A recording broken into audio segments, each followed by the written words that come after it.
حامدا ومصليا اما بعد اعوذ باللہ من الشیطان الرجیم بسم اللہ الرحمن الرحیم۔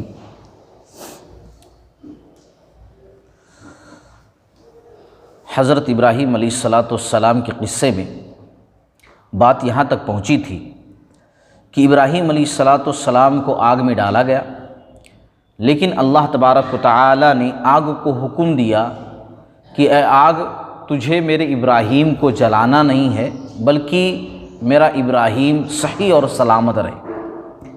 آگ نے نہیں جلایا، اللہ نے بچا لیا۔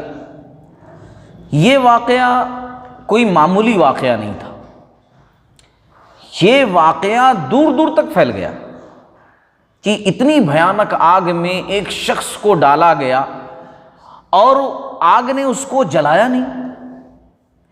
اس وقت کا جو بادشاہ تھا نمرود، اس کا نام تھا نمرود، اور کوئی چھوٹا موٹا بادشاہ نہیں تھا۔ ابراہیم علیہ السلام کی پہلے کی بھی باتیں جو وہ لوگوں کے سامنے بیان کرتے تھے کہ سورج کی پوجا مت کرو، چاند کی پوجا مت کرو، ستاروں کی عبادت مت کرو، دیوتاؤں کو مت مانو، ایک اللہ کی عبادت کرو، یہ ساری باتیں اس تک پہنچ رہی تھی، کیونکہ اس وقت کے جو بادشاہ ہوتے تھے وہ صرف بادشاہ نہیں ہوتے تھے، وہ بھی دیوتاؤں میں سے ایک دیوتا تصور کیے جاتے تھے، یعنی ان کی بھی پوجا پرتش ہوتی تھی۔ تو ابراہیم علیہ السلام جہاں دوسرے بتوں سے روک رہے تھے، ایک معنوں میں نمرود کے بھی بہت زیادہ خلاف تھے۔ نمرود تک یہ ساری باتیں پہنچ رہی تھیں، لیکن ابھی جو ہے نمرود نے بلایا نہیں تھا یا اس سے ملنے کا موقع نہیں ہوا تھا۔ جب یہ واقعہ ہوا، اتنا بڑا واقعہ کہ آگ میں ڈالا گیا اور ابراہیم علیہ السلام جلے بھی نہیں، تب جو ہے نمرود نے بلایا۔ اور نمرود وقت کا بہت بڑا بادشاہ تھا۔ امام مجاہد رحمۃ اللہ علیہ کہتے ہیں کہ دنیا کے اندر 4 ایسے بادشاہ گزرے ہیں جو پوری دنیا پر حکومت کی ہیں۔ 4 بادشاہ، 2 مومن 2 کافر۔ 2 مومن میں ایک سلیمان بن داؤد علیہ السلام، ہے نا، نبی جو تھے، اور دوسرے ذوالقرنین، اور 2 کافر جو بادشاہ نمرود اور بخت نصر، یہ 2 کافر بادشاہ۔ 4 ایسے بادشاہ دنیا کے اندر گزرے ہیں جو پوری دنیا پر حکومت کی ہیں، تو اس میں سے ایک نمرود بھی تھا۔ اب نمرود نے جو ہے ابراہیم علیہ السلام کو بلایا۔ اب بلایا اس واقعے کے بعد، بہت زیادہ شہرت ہو گئی نا ابراہیم علیہ السلام کی، اب بلایا۔ اور پھر اس کے بعد جب حاضر ہوئے ابراہیم علیہ السلام، کیونکہ ابراہیم علیہ السلام موقع کی تلاش میں رہتے تھے، یعنی یہ گھبرانے والی بات نہیں تھی۔ ابراہیم علیہ السلام نے بتوں کو توڑا بھی اسی لیے تھا تاکہ تمام لوگ اعتراض کریں اور اکٹھا ہو جائیں اور میں ان کو خطاب کر سکوں اور سمجھا سکوں، توڑا ہی اسی لیے تھا۔ اب یہاں پر بھی جب بادشاہ نے بلایا تو یہ بھی اچھا موقع گردانا کہ اب بادشاہ کو سمجھاتے ہیں۔ تو جب دربار میں پہنچے، نمرود نے پوچھا کہ تم مجھے معبود کیوں نہیں مانتے؟ میں بھی ایک معبود ہوں، مجھے معبود عبادت کے لائق رب کیوں نہیں تصور کرتے؟ میں اتنا بڑا بادشاہ ہوں۔ تو ابراہیم علیہ السلام نے کہا، نہیں، تم میرے جیسے ایک عام انسان ہو، آدمی ہو، میں بھی انسان ہوں، تم بھی انسان ہو، جس نے ہم کو پیدا کیا ہے، ہم کو بنایا ہے، وہ رب ہے اور میں اس کو رب مانتا ہوں، تم کو رب نہیں مانتا ہوں۔ تو نمرود نے کہا، اچھا بتائیے، جس رب کے بارے میں آپ بات کر رہے ہیں، اس رب کے اندر کیا ایسی خاص بات ہے جو مجھ میں نہیں؟ وہ رب آپ کا جس کے بارے میں آپ کہتے ہیں، کون سا ایسا خاص کام وہ کر سکتا ہے جو میں نہیں کر سکتا؟ آپ بتائیے مجھے۔ تو ابراہیم علیہ السلام نے کہا کہ میرا رب مارتا اور جلاتا ہے، مارنے کی طاقت ہے، جلانے کی طاقت ہے میرے رب کے اندر۔ تو اس نے کہا، یہ کون سی بڑی بات ہے، یہ تو میں بھی کر سکتا ہوں، یہ تو میں بھی کر سکتا ہوں۔ کچھ لوگ ہوتے ہیں نا، ذرا الٹی چال رہتی ہے ان کی، جلدی باتیں سمجھ میں نہیں آتی یا سمجھنا چاہتے نہیں۔ تو 2 قیدیوں کو بلایا، قید خانے میں سے 2 قیدیوں کو بلایا، دونوں کو سزائے موت کا اعلان ہو چکا تھا، سزائے موت ہونے والی تھی، یعنی دونوں کے موت کا فیصلہ سنایا جا چکا تھا۔ ایک کو مار دیا، ایک کو چھوڑ دیا، کہا دیکھو میرے ہاتھ میں موت اور زندگی ہے، ایک کو میں نے جانے دیا، ایک کو میں نے مار دیا، میں جو چاہے کر سکتا ہوں۔ ابراہیم علیہ السلام حالانکہ مارنا اور جلانا کسے کہتے ہیں، اور ابراہیم علیہ السلام کیا اس سے پوچھنا چاہتے تھے، کیا کہنا چاہتے تھے، یہ ابراہیم علیہ السلام بہتر طریقے سے جانتے تھے۔ اور ابراہیم علیہ السلام یہاں پر یہ بات ان لوگوں جو ابراہیم علیہ السلام اور نمرود کے درمیان جو بات چیت ہو رہی ہے، یہ بات کٹ کر کے ذرا ایک واقعہ میں آپ لوگوں کو سناؤں۔ ابراہیم علیہ السلام مارنے اور جلانے کی بات کیا ہوتی ہے نا، اس کو بہت اچھے سے جانتے تھے، بہت اچھے طریقے سے۔ قرآن میں رب ذوالجلال نے ایک واقعہ ذکر کیا ہے سورہ البقرہ کے نمبر 260 پر۔ اس کے اندر ہے کہ ایک مرتبہ ابراہیم علیہ السلام نے اللہ سے کہا کہ اے اللہ، تم مردوں کو کیسے زندہ کرے گا؟ تو اللہ تعالیٰ نے کہا کہ ابراہیم، کیا تمہیں شک ہے کہ میں مردوں کو کیسے زندہ کروں گا؟ تمہیں یقین نہیں ہے؟ تو کہا نہیں اللہ تعالیٰ، یقین تو ہے، لیکن کیا ہے، اور یقین پیدا کرنا چاہتا ہوں۔ ایمان ہے، مانتا ہوں، یقین کرتا ہوں، لیکن اگر تم مجھے دکھا دے تو جب دیکھوں گا تو یقین میں اور اضافہ ہو جائے گا اور مضبوطی ہو جائے گی۔ تو اللہ تبارک و تعالیٰ نے کہا ٹھیک ہے، تو 4 پرندے لے لے، پھر ان کو ذبح کر دے اور ان کے پر نوش دے، الگ الگ ان کو کر دے، الگ الگ تقسیم کر دے، میرا نام لے کر پکار، وہ دوڑتے ہوئے تیری طرف آئیں گے۔ ابراہیم علیہ السلام نے ایسے کیا، کئی پرندے لیے، پرندے لینے کے بعد سب کے پارٹس الگ الگ کر دیے۔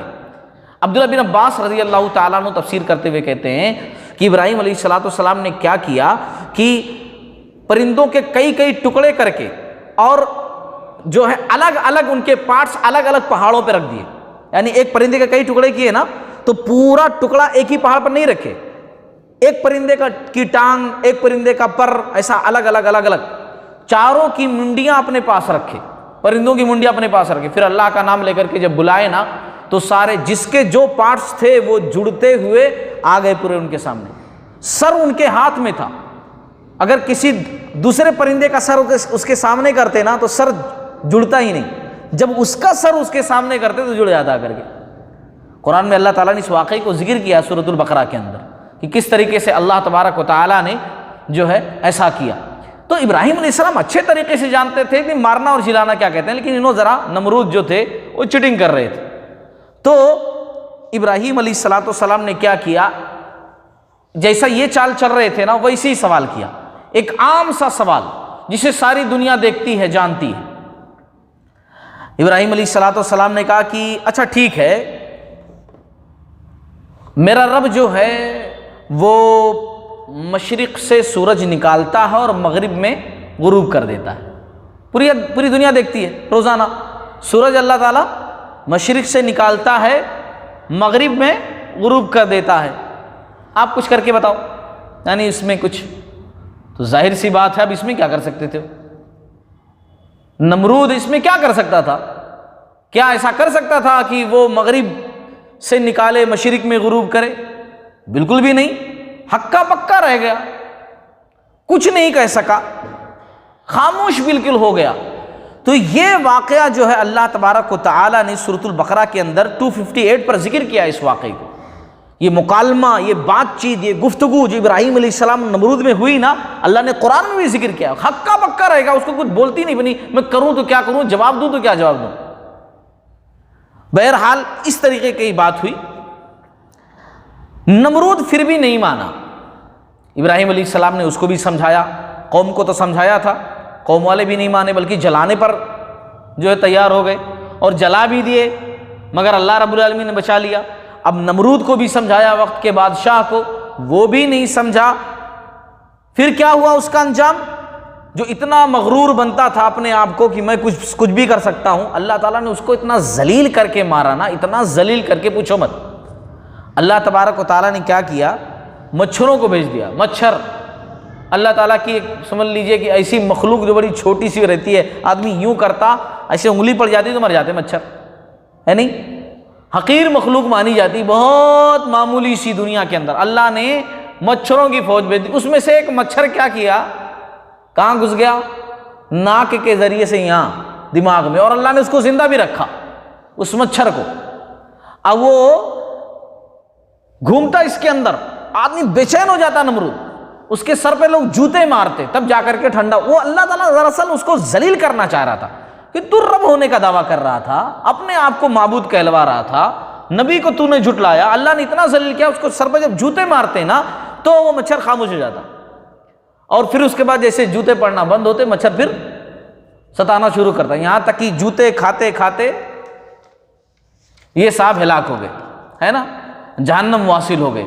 اور ابراہیم علیہ السلام جب دیکھے کہ یہاں لوگ تو بات سننے کے لیے تیار نہیں، خود کا باپ ماننے کے لیے تیار نہیں، بادشاہ نہیں ماننے کے لیے تیار تو یہاں سے ہجرت کا فیصلہ کیا اللہ کے حکم سے۔ اور پھر اس کے بعد جو ہے لوط علیہ السلام جو بھتیجے تھے ان کو لیا، بیوی سارہ وہ جو ایمان والی تھی ان کو لیا، اور خود یہ 3 لوگوں کا قافلہ جو ہے یہاں سے بابل سے نکل گیا۔ اور پھر اس کے بعد جو ہے فلسطین پہنچے ابراہیم علیہ السلام، فلسطین سے ہوتے ہوئے پھر اس کے بعد جو ہے مصر پہنچے جا کر کے۔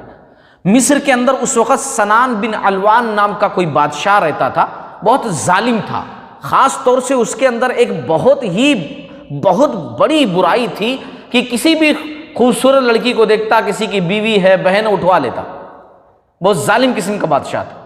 اور سارہ علیہ السلام جو ابراہیم علیہ السلام کی اہلیہ تھی بہت خوبصورت تھی، اما حوا علیہ السلام کے بعد دنیا کی سب سے خوبصورت ترین عورت تھی سارہ علیہ السلام۔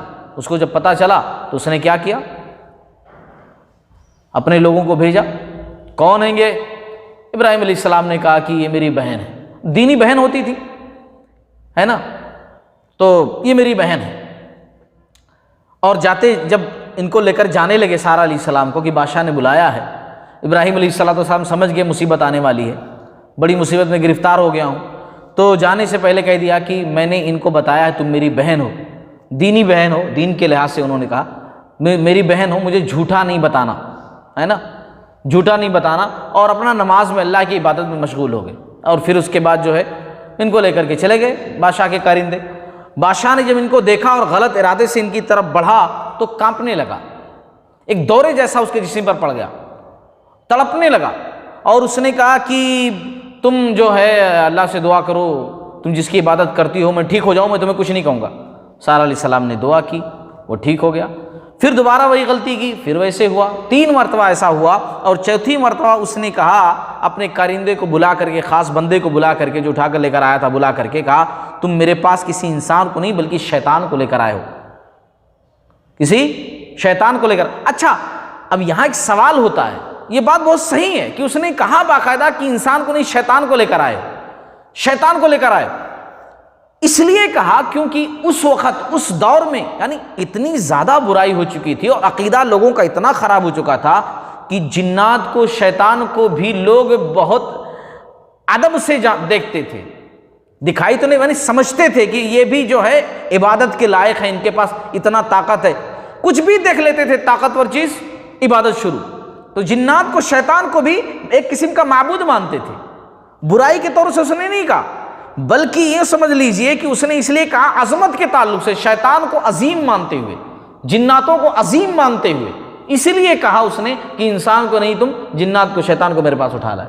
اور پھر اس کے بعد جو ہے عزت کے ساتھ رخصت کیا۔ اور میں اس لیے کہہ رہا ہوں کہ اس نے عظمت کے تعلق سے ایسا کہا، برائی کے تعلق سے نہیں، ورنہ اپنی بیٹی نہیں دیتا، اپنی بیٹی ہاجرہ کو دیا خدمت کے لیے ہے نا، اگر برائی کے ناحیت سے کہتا کہ یہ واقعی میں شیطان ہے، چڑیل ہیں، اس ناحیت سے اگر کہتا تو اپنی بیٹی نہیں دیتا ہے نہیں، اپنی بیٹی دیا۔ جب آئیں سارہ علیہ السلام ہاجرہ علیہ السلام کے ساتھ، ابراہیم علیہ السلام نے پوچھا کیا ہوا، کہا اللہ تعالیٰ نے حفاظت کی ہے، بیٹی بھی ساتھ میں دیا ہے خدمت کرنے کے لیے باندی کی شکل میں۔ آخر کار ابراہیم علیہ السلام جو ہے مصر چھوڑ کر کے پھر فلسطین آ گئے۔ اس واقعے کے بعد مصر چلے گئے تھے نا، فلسطین سے، عراق سے ہو کر کے فلسطین، فلسطین سے پھر مصر چلے گئے تھے۔ اب مصر میں یہ واقعہ ہوا تو فلسطین واپس چلے آئے۔ فلسطین پہنچنے کے بعد ابراہیم علیہ السلام نے جو بھتیجے تھے لوط علیہ السلام، ابھی نبی نہیں بنے تھے، اللہ تبارک و تعالیٰ نے ان کو بھی نبوت کی ذمہ داری دی۔ ابراہیم علیہ السلام نے ان کو جو ہے سدوم بھیجا، سدوم ایک بستی تھی دور، کہا کہ وہاں کے لوگ بہت زیادہ خراب ہو چکے ہیں، اللہ کا حکم ہی آیا ہے کہ تم جاؤ سدوم والوں کو سمجھاؤ، تمہاری ذمہ داری ہوتا ہے۔ یعنی ایک ہی دور میں دو نبی، یہاں فلسطین میں ابراہیم علیہ السلام اور سدوم دوسری جگہ پر لوط علیہ السلام بھی، یعنی ایک ہی دور میں 2 نبی جو ہے موجود ہیں۔ پھر اس کے بعد فلسطین کے اندر، وہ تو سدوم چلے گئے لوط علیہ السلام، اور فلسطین کے اندر ابراہیم علیہ السلام اپنی جو اہلیہ تھیں سارہ علیہ السلام اور جو بادی تھیں ہاجرہ علیہ السلام، ان کے ساتھ رہنے لگے۔ کافی عرصہ گزر گیا، ابراہیم علیہ الصلاۃ والسلام جو ہے بزرگ بھی ہونے لگے، 80 سے اوپر عمر پہنچ چکی، تقریباً 80 85 86 سال کی ایج ہو چکی، کوئی اولاد نہیں۔